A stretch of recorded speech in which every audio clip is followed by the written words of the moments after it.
কি মনে হয় একটা মেয়ে বিয়ে করে আসে আপনার বাড়িতে শুধুমাত্র ঝগড়া করবে বলে?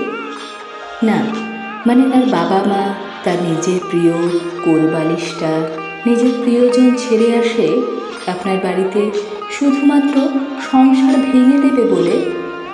সেই মেয়েটা অ্যাডজাস্ট করতে পারে না, সেই মেয়েটা হিংসুটে, সেই মেয়েটার রুচি ভালো না, সেই মেয়েটার সবটা খারাপ।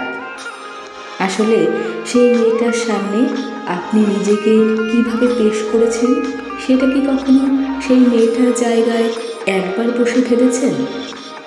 তার হয়ে বলার কেউ নেই বলে হাসির ছলে তাকে কত কিছুই না বলা যায়, তাই না?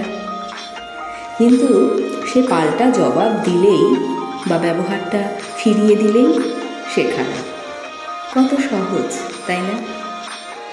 আসলে কোনো মেয়ে কিন্তু শুধুমাত্র কাজ করবে বলে বা বাচ্চা সামলাবে বলে কোনো বাড়িতে যায় না। সে তার নিজের পরিবার ছেড়ে আসে সেখানেও একটা পরিবার পাবে বলে। শুধু পাল্টে যায় তার আচরণগুলো আঘাত পেতে পেতে, আর তখন থেকেই চারিদিকে বদনাম ছড়াতে শুরু করে যে বড়দের সে সম্মান করতে পারে না, বা বাবা মা তাকে কোনো শিক্ষা দেয়নি।